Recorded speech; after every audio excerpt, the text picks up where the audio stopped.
Yo voy a presentar a Marcos Israel, después Marcos va a presentar a cada uno de los disertantes. Marcos es contador público, licenciado en Administración, máster en Políticas Sociales, expresidente del Comité General Central Israelita del Uruguay, ex integrante de la Comisión Nacional Honorario contra el Racismo, es autor de los libros Antisemitismo y Conflicto Árabe-Israelí, Posguerra, Israel-Hamás, hacia una nueva confrontación y hacia dónde va la democracia uruguaya. Muchas gracias y los invitamos a pasar. Muy bien.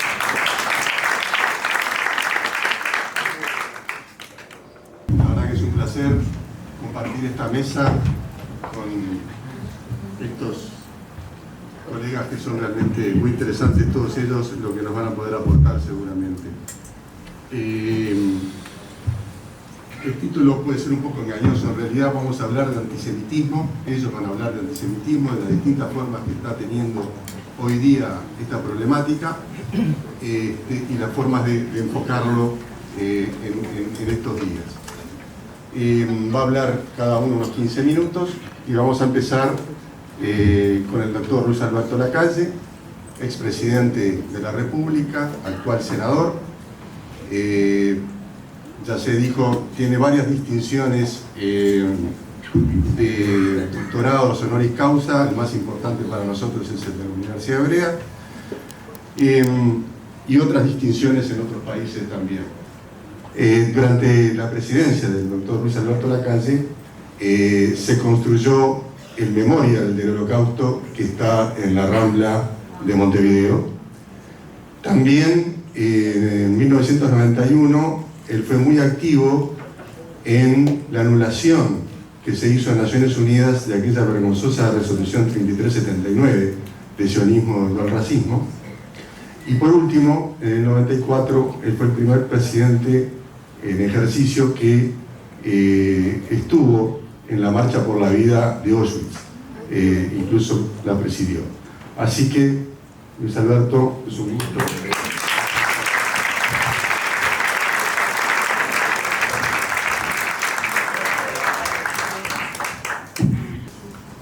Señor vicepresidente de la universidad, estimados amigos, embajador de Israel en Montevideo, autoridades de las dos asociaciones de amigos de la universidad. En el año 92, a crédito, me dieron un doctorado de la universidad. Espero haber cumplido con el crédito dentro de mis posibilidades.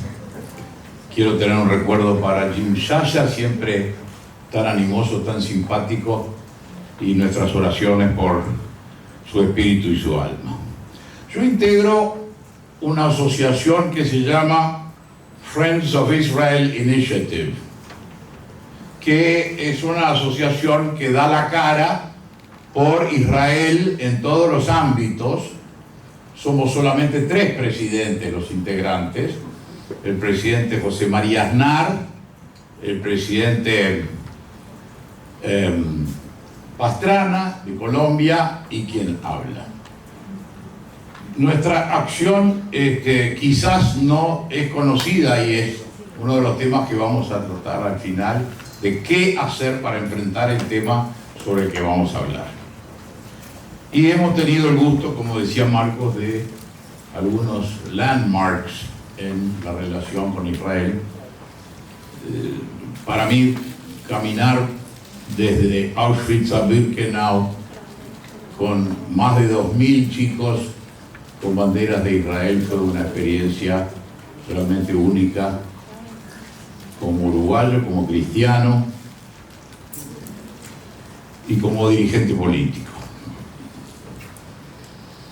Hoy el tema está en que el antisemitismo ha cobrado una forma más diabólica, más sutil, pero no menos eficaz, que es tratar de separar al Estado de Israel de lo judío y decir, no, yo no soy antisemita, yo soy contrario al Estado de Israel.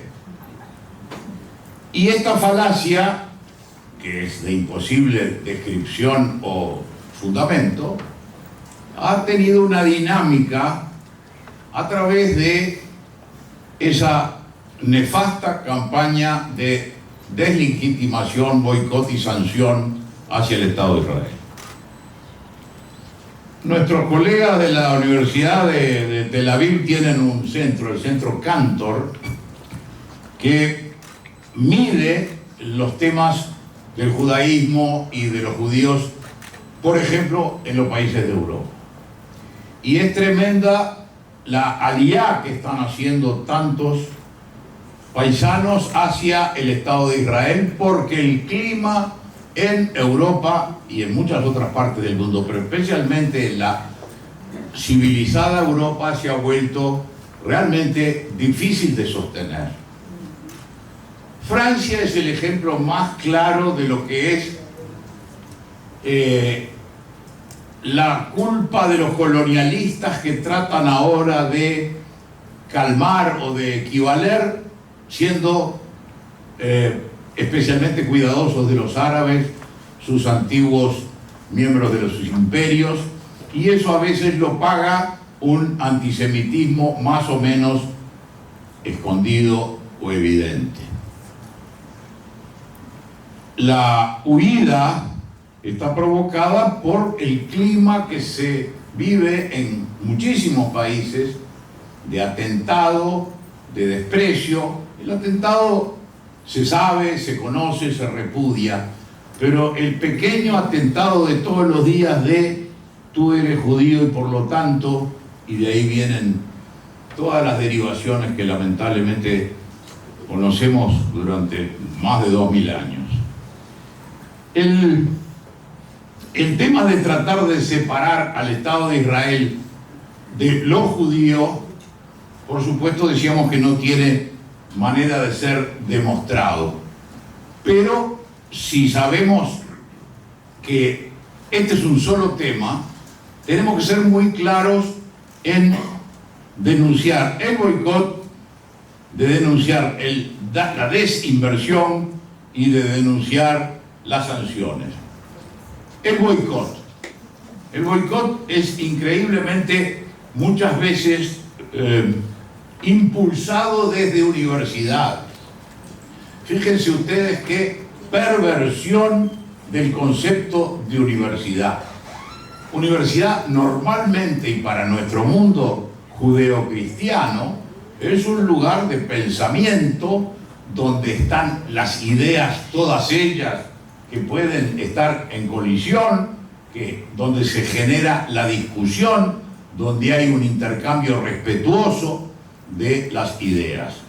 Sin embargo, el boicot cultural es de los peores que estamos viviendo, porque muchas veces parte de universidades que tienen prestigio, muchas veces profesores, cátedra, alumnos, van violando el concepto de la libertad de opinión y van transmitiendo este boicot académico, cultural y por lo tanto mucho más responsable que cualquier otro. Porque lo que se nos ha dado de talento, de oportunidad, es lo que se nos va a reclamar cuando terminemos nuestra vida. Y el reclamo a quienes son más inteligentes va a ser mucho más duro y debe ser mucho más duro que a los que somos simples mortales. La desinversión que va a lo económico, todos sabemos cuál es el mecanismo, fondos de pensión, las propias capitales invertidos por universidades, se seleccionan determinadas empresas. Lo de Caterpillar para mí es el ejemplo más increíble. Como Caterpillar fabrica bulldozers y algunos bulldozers han sido usados para destruir casas de terroristas, resulta que se le hace un ataque a los accionistas de una empresa que fabrica tractores, motoniveladoras y aplanadoras. Es decir, ya es la locura de culpar al arma del uso que se hace del arma. de culpar a la herramienta del uso que se hace de la herramienta. Es decir, negar un principio de nuestra cultura judeocristiana, que es la responsabilidad del ser humano y no del objeto que está siendo utilizado para uno u otro fin. Y el tema de las sanciones me gustaría detenerme, porque como ha recordado Marco, nosotros por suerte nos tocó patrocinar, no solamente votar la derogación de la 3379, sino somos patrocinadores junto con otros países. Ya habíamos votado en el año 75 en contra, no nos abstuvimos, aunque en ese momento el gobierno no era un gobierno democrático ni nos gustaba mucho y estábamos algunos un poco escapados y a veces presos, pero el Uruguay mantuvo una tradición y votó contra en el 75. En el año 92, cuando se derogó, patrocinamos esa resolución. El tema de las Naciones Unidas es de los más preocupantes que estamos viviendo. En San Francisco, en la fundación, había 40 o 45 países. Ahora hay más de 200. Y, como corresponde, hay una igualdad jurídica. Después, en la vida real, la política exterior, sabemos que algunos son más iguales que otros. Pero, jurídicamente, valemos todos, valemos un voto.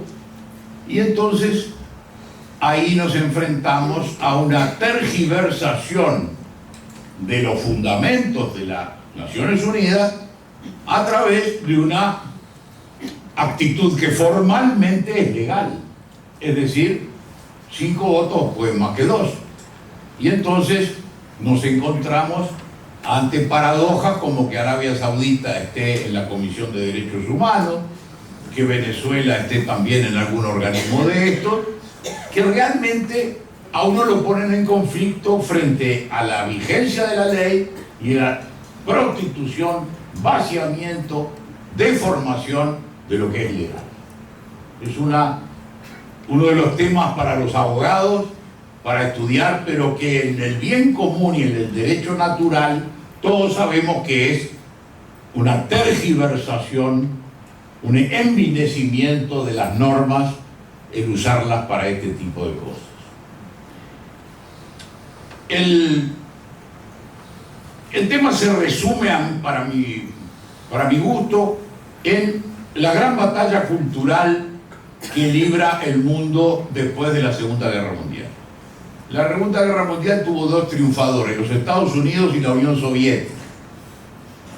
La Unión Soviética terminó, pero el establishment cultural de izquierda del mundo es una de las más grandes fuerzas que operan mundialmente. Ustedes saben cómo funciona. El artista que canta, que toca en una orquesta, o el que escribe un libro, si no está en el molde que impone la superestructura cultural, no es contratado, no se venden sus discos, no se presenta su libro. O se presenta, pero no tiene la crítica y no tiene la acogida que el valor esencial y propio de la obra de arte puede tener. No, está fuera de la estructura. Y esto, créanme, que afecta a los más importantes. Si ustedes se fijan en los autores latinoamericanos, Gabriel García Márquez se salvó haciéndose amigo de Fidel Castro y convertido en huésped frecuente de Fidel Castro. No así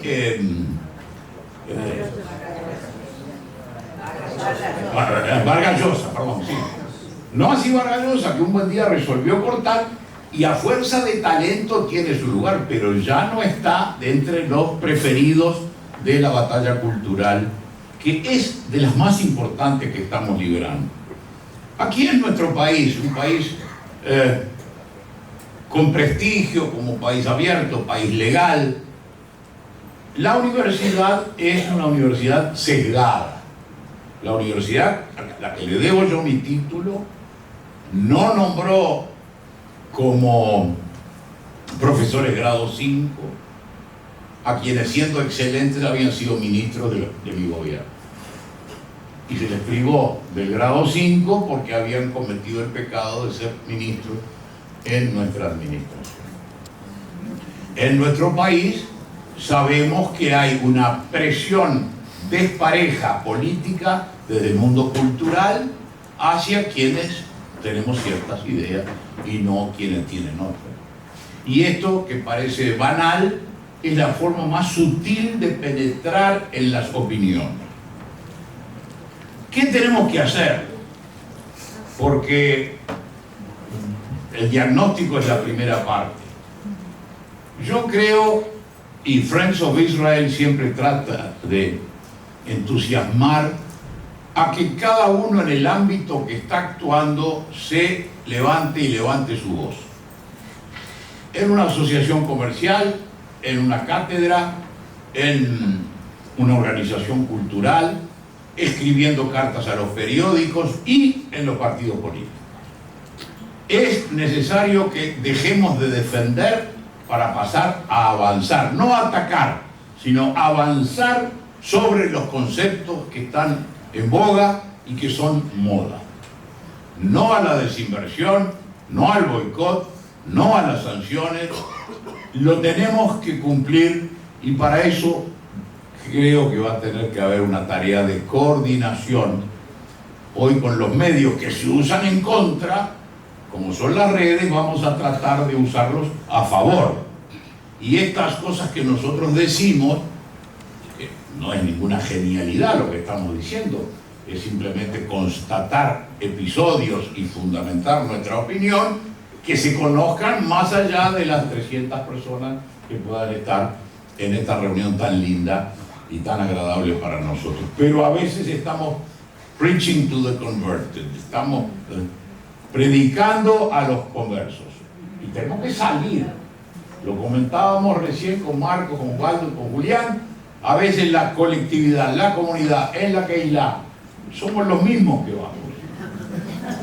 Y entonces hay que romper esa muralla para salir y avanzar. Y esa es la gran tarea que todos ustedes y nosotros tenemos que seguir cumpliendo. Porque